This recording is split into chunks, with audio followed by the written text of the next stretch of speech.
అదేవిధంగా మహారాష్ట్రలో కూడా మీకు స్మాల్ స్కేల్ ఇండస్ట్రీ కానివ్వండి, అదర్ ఇండస్ట్రీస్ కానివ్వండి, అంతే ఇంపార్టెన్స్ ఇచ్చారు, అంతే ఇంపార్టెన్స్తో డెవలప్ చేసినటువంటి సందర్భం మీకు మహారాష్ట్రలో కనబడుతుంది. ప్రతి ఒక్క డిస్ట్రిక్ట్లో కూడా ఈవెన్ అంటే చిన్న చిన్న ఇండస్ట్రీ, కాటేజ్ ఇండస్ట్రీ దగ్గర నుంచి, స్మాల్ స్కేల్ ఇండస్ట్రీ దగ్గర నుంచి, మీడియం స్కేల్ ఇండస్ట్రీ దగ్గర నుంచి అన్ని రకాలైనటువంటి ఇండస్ట్రీస్ మనకు అక్కడ కనబడతాయి. అదే మన రాష్ట్రంలోకి వచ్చేప్పటికీ ఈ రాష్ట్రంలో ఏదైనా ఇండస్ట్రీస్ ఉన్నాయంటే అవి కేవలం ఎప్పుడెప్పుడు కాంగ్రెస్ పార్టీ ఉందో అప్పుడప్పుడు మాత్రమే ఇండస్ట్రీ డెవలప్ అయింది. బిహెచ్ఎల్ తీసుకోండి, బిఈఎల్ తీసుకోండి, ఈసీఐఎల్ తీసుకోండి, లేకపోతే హెచ్ఏఎల్ తీసుకోండి, లేకపోతే మీకు ఇండస్ట్రీస్, ఫార్మా ఇండస్ట్రీ డెవలప్ అయింది. ఇప్పుడు ఫార్మా ఇండస్ట్రీ మొత్తం ప్రైవేట్ రంగంలో తీసుకుంటే ఫార్మా ఇండస్ట్రీ మొత్తం డెవలప్ అయింది కాంగ్రెస్ పార్టీ ప్రభుత్వాలు ఉన్నప్పుడే. మీకు ఇట్లా అయితే అది మొత్తం కాంగ్రెస్ పార్టీ క్రెడిట్ అని మేము చెప్పట్లేదు, అది మొత్తం కాంగ్రెస్ పార్టీ క్రెడిట్ అని మేము చెప్పట్లేదు. ఇక్కడ ఉన్నటువంటి వనరులు, వనస్థతులు, ఇక్కడ ఉన్నటువంటి అవకాశాలు, ఇక్కడ ఉన్నటువంటి పరిస్థితులు, వీటన్నిటి బట్టి ప్రభావం, ఇక్కడ ఉన్నటువంటి వాతావరణ పరిస్థితులు, వీటన్నిటి ప్రభావం వల్ల అవి డెవలప్ అవుతుంటాయి. దాన్ని కొంతవరకు మనం ప్రోద్బలం అందించడం, ప్రభుత్వంగా కొన్ని ప్రోద్బలాలు అందించడం, కొన్ని అవకాశాలు తీసుకుని ముందుకు పోవటం. కానీ నువ్వు ఏం చేసావంటే ప్రతిసారి నేను ఇదే చేశానని చెప్పుకోవడం అనేటువంటిది కరెక్ట్ కాదు. ఇక్కడ మన గ్రామీణ యువతకి పూర్తిగా అసలు మర్చిపోయినటువంటి పరిస్థితి, అది అందరికీ తెలుసు, ప్రపంచవ్యాప్తంగా తెలుసు. ఆ రోజు మీరు ఏ సర్వీస్ తీసుకున్నా కూడా, ఏ విద్య తీసుకున్నా కూడా 2009లో తెలుగుదేశం పార్టీ పెద్ద ఎత్తున మళ్ళీ ఇంకోసారి రాబోతుందని నేషనల్ వైడ్గా పెద్ద హైప్ ఉంది.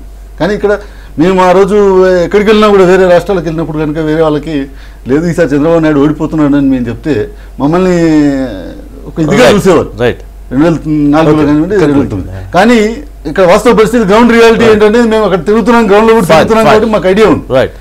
గ్రామీణ యువత విషయంలో కానివ్వండి, గ్రామీణ రైతాంగాన్ని విషయంలో విషయంలో కూడా ఆ రోజు తెలుగుదేశం పార్టీ ప్రభుత్వంలో వ్యవహరించిన తీరు ప్రజలందరికీ తెలుసు. ఈ రోజు మాత్రం ఇది చెప్తే ఇంకొకటి ఏంటంటే హైటెక్ సిటీ కట్టామన్నారు. హైటెక్ సిటీ కట్టి, ఇంత మోడర్న్ హైటెక్ సిటీని కట్టి, ఎటువంటి డ్రైనేజ్ వ్యవస్థ లేనటువంటి హైటెక్ సిటీని కట్టారు. తీసుకొచ్చి దుర్గం చెరువు అనేటువంటి చెరువుని డ్రైనేజ్ వ్యవస్థగా మార్చినటువంటి ఘనత. ఐటీ రంగంలో అభివృద్ధి అనే దానికి సంబంధించి ఎవరి క్యాలెండర్ వారికి ఉన్నట్టున్నాయి. కాంగ్రెస్ క్యాలెండర్ కాంగ్రెస్, ఈవేళ క్యాలెండర్ ముగుస్తున్నప్పటికీ కూడా Congress calendar Congress, Telugu Desam party calendar Telugu Desam పార్టీకి ఉన్నట్టుంది.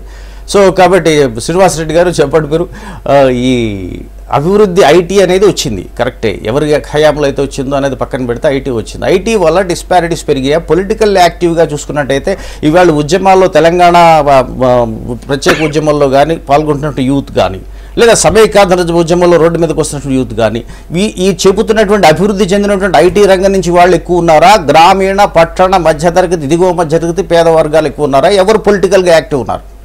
ఒకటి వాస్తవం, ఇవాళ ఐటీ రంగం పెరిగిన మాట వాస్తవం, శాలరీస్ చాలా పెద్ద మొత్తంలో వస్తున్నటువంటిది కూడా వాస్తవం. కానీ డిస్పారిటీస్ పెరిగిపోయినాయి. మన అభివృద్ధి డిస్పారిటీస్ని పెంచుతుంది. అది ఇవాళ అందరికీ, ఈ ప్రధాన పార్టీలుగా రాష్ట్రంలో ఉన్నటువంటి వీరికి తెలుసు, వారికి తెలుసు. ఇక్కడే కోట్ల రూపాయల ఆదాయం గల వాళ్ళు ఇక్కడే ఉన్నారు, పూట భోజనం దొరకని వాళ్ళు ఇక్కడే ఉన్నారు, బిలో ది పావర్టీ లైన్. ఈ అభివృద్ధి సంస్కరణలు చంద్రబాబు నాయుడు గారే చెప్పారు. అంతకుముందు ఆద్యుడిగా ఉన్నటువంటి ప్రధానమంత్రి పివి నరసింహారావు ఈ సంస్కరణలు హ్యూమన్ ఫేస్తో ఉంటాయని భావించాను, జరగలేదు అన్నాడు. అవే మాటలు మళ్ళీ చంద్రబాబు నాయుడు గారు చెప్పుకుంటూ వచ్చారు, హ్యూమన్ ఫేస్. ఇవాళ సంస్కరణలు ఆయన కూడా తిడుతున్నాడు. అందువల్ల ఎందుకు తిడుతున్నారు వీళ్ళు? డిస్పారిటీస్ చాలా పెరిగిపోయినాయి. 10 మంది ప్రపంచంలో 10 మంది కోటీశ్వరుల్లో మన వాళ్ళు 3 ఉన్నారంటే సగర్వంగా చెప్పుకుంటూ తిరిగే పెద్దలు ఈ దేశంలో దరిద్రం ఉండాలి సిగ్గుపడుతున్నారు. ప్రధానమంత్రి లాంటి వాడు పౌష్టికాహారం లేక చిన్నపిల్లలు ఉన్నారు, భారతదేశంలో అత్యధికులు ఉన్నారు, నాకు తల ఉంచుకుంటున్నాను అన్నారు. ఎవడు బాగు చేసేది దీన్ని? దేనివల్ల వచ్చింది? అందుకని డిస్పారిటీస్ మీరు అన్నట్టు చాలా వ్యత్యాసాలు ఊహించని పెద్ద ఎత్తున వ్యత్యాసాలు. సితారత్న గారు మీరు చెప్తున్నారు యూత్ గురించి. ఇక్కడ ఒకటండి, పక్క రాష్ట్ర డెఫినెట్గా టెక్నాలజీ గురించి దాని గురించి రాజీవ్ గాంధీ గారు కృషి చేశారు. వాస్తవాలని ఒప్పుకుంటాం మేము, ఖచ్చితంగా ఉన్న వాస్తవాలని ఒప్పుకోవాల్సినటువంటి విఘ్నత అన్ని పార్టీలకి ఉంది. ఇక్కడ ఇంకొకటి చూస్తే పక్కన బెంగళూరు ఎస్ఎం కృష్ణ గారి హయాంలో కూడా అభివృద్ధి చెందిన మాట వాస్తవం. కమింగ్ టు ఆంధ్రప్రదేశ్, ఇప్పుడు నరేంద్ర మోడీ గారి దాంట్లో కూడా అభివృద్ధి చెందింది. 45,000 కోట్లు కూడా వెళ్ళినాయి. ఇక్కడ అసమర్థ ప్రభుత్వం ఉండడం వలన ఇక్కడికి రావాల్సినటువంటి ప్రాజెక్టులు అటు వెళ్ళిన మాట కూడా 100% వాస్తవం. అయితే ఆ రోజున అన్ని రాష్ట్రాలు, పక్క రాష్ట్రాలు సౌత్లో అభివృద్ధి చెందినవి కొంతవరకు.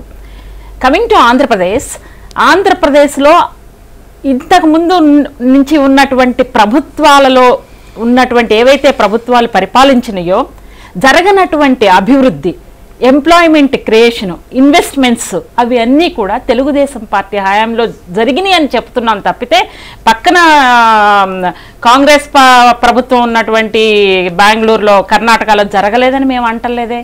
వాస్తవ ఒక్క నిమిషం అండి, లెట్ మీ కంప్లీట్. నేను మాట్లాడుతున్నప్పుడు ప్లీజ్ ఇక్కడ నేను అనేది ఏంటంటే ఆంధ్రప్రదేశ్లో అభివృద్ధి, యూత్ ఎంప్లాయ్మెంట్, ఇన్వెస్ట్మెంట్స్, ఆ విధమైనటువంటి మౌలికమైన సదుపాయాలని కల్పించడంలో అప్పటి తెలుగుదేశం పార్టీ ప్రభుత్వం సఫలమైంది.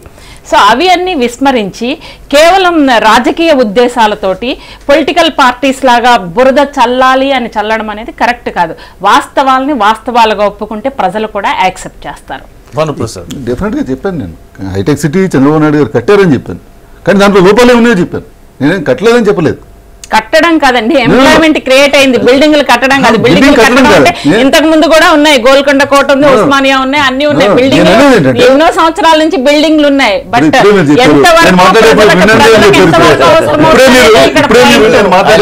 చెప్పారు, చెప్పిన వాటిని కనీసం పాటించడం నేర్చుకోండి. ఎట్లా మీరేమో నేను మాట్లాడేప్పుడు చెప్పారు. Please continue.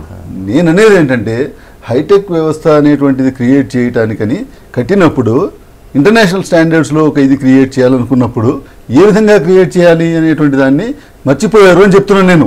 మన యొక్క పరిస్థితుల్ని, మనకు ఉన్నటువంటి వ్యవస్థని నాశనం చేస్తూ కాదు బిల్డప్ చేయాల్సింది.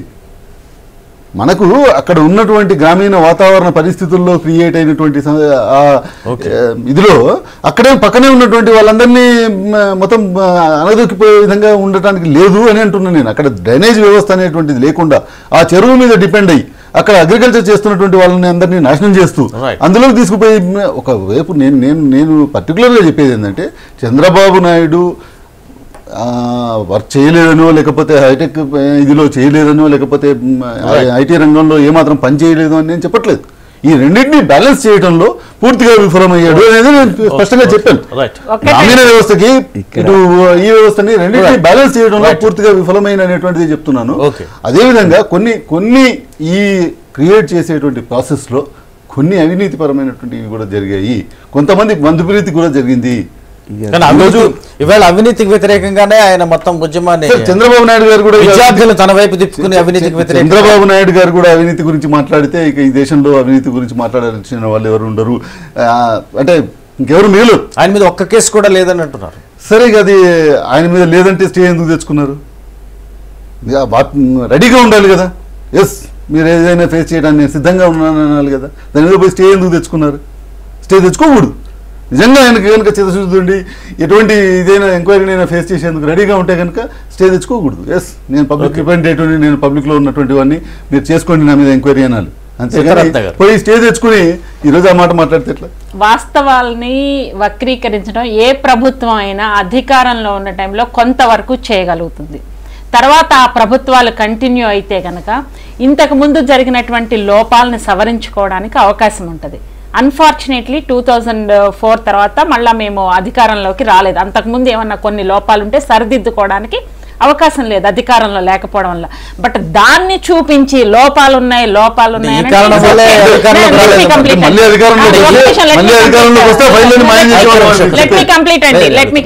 ఆ కారణం వల్లనే అధికారంలోకి రాలేదేమో అని అవినీతి ఆరోపణలు, అలాంటి కారణాలు. అవినీతి ఆరోపణల గురించి కాంగ్రెస్ వాళ్ళు మాట్లాడుతుంటే నవ్వాలో ఏడవాలో అర్థం కాని పరిస్థితి.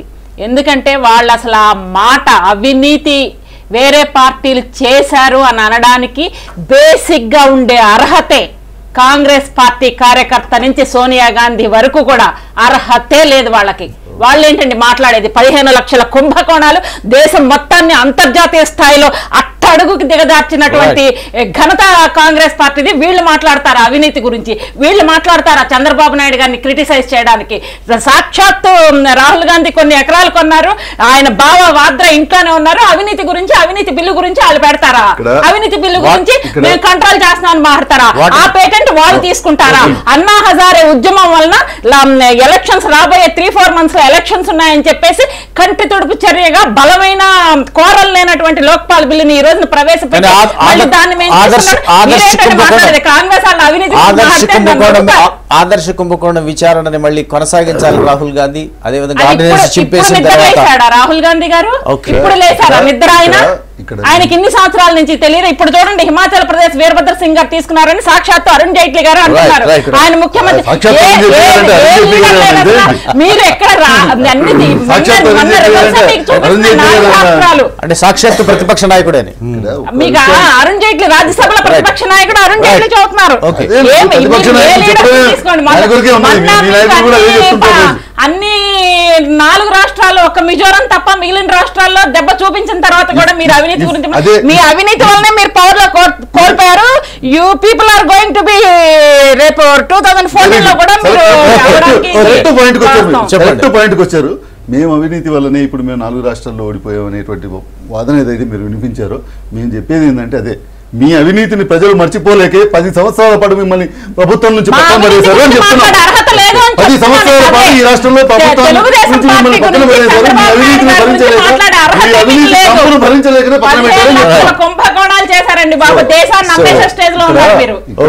మనం చెప్పాల్సినటువంటి ఇది ఏంటంటే మరీ టూ మచ్ గా మాట్లాడబాకండి.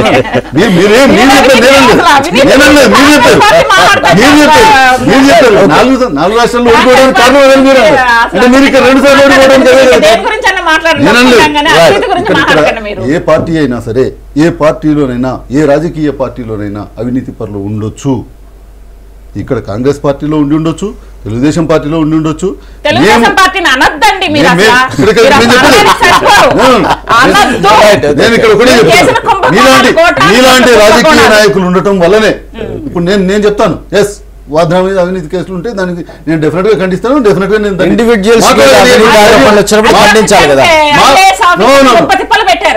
నేననేది ఏంటంటే అది ఒకవేళ ఇది ఉన్నట్టయితే దాన్ని మాట్లాడేటువంటి ధైర్యం నాకుంది. నేను ఒక పార్టీలో ఉన్నంత మాత్రాన ఆ పార్టీలో ఉన్నటువంటి ఏ నాయకుడు చేసినటువంటి వాద్రా అనేటువంటి నాయకుడు మా పార్టీ నాయకుడు కాదు, మా పార్టీకి సంబంధం లేదు.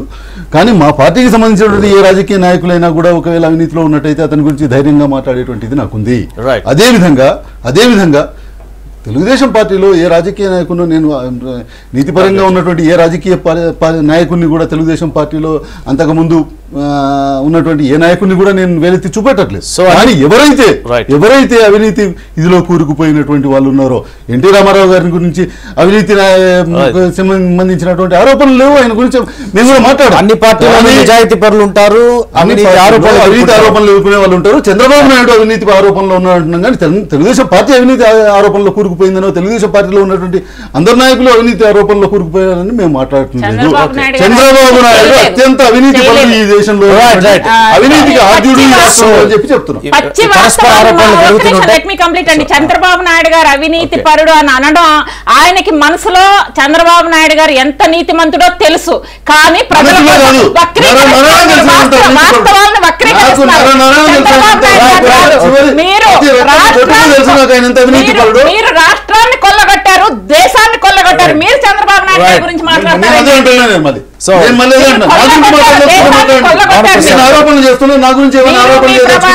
మీ గురించి నేను పర్సనల్ గా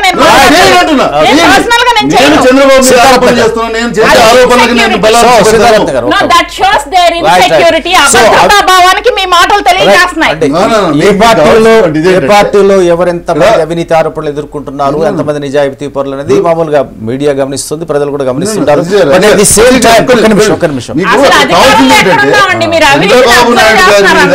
చంద్రబాబు నాయుడు గారి మీద నేను ఒక 10 సార్లు ఒకటే ఒక ఎలిగేషన్, స్పెసిఫిక్ ఎలిగేషన్ ఒకటే చేసినాను. ఈ రోజటి వరకు వాళ్ళ పార్టీ నాయకులు కానీ, వాళ్ళ పార్టీకి సంబంధించినటువంటి, నేను చంద్రబాబు నాయుడు గారి దగ్గర నుంచి డైరెక్ట్ గా ఆన్సర్ నేను ఎక్స్పెక్ట్ చేయట్లేదు, ఎందుకంటే నేను ఆ స్థాయి నాయకుని కాదు.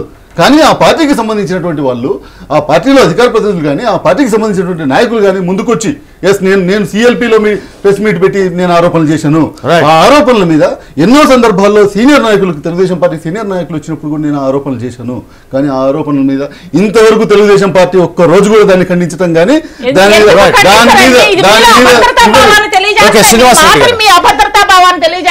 చంద్రబాబు నాయుడు గారు అవినీతి ఎప్పుడో ఒకసారి ఆయన కేసుల్లో డెఫినెట్ గా శిక్ష పడేది.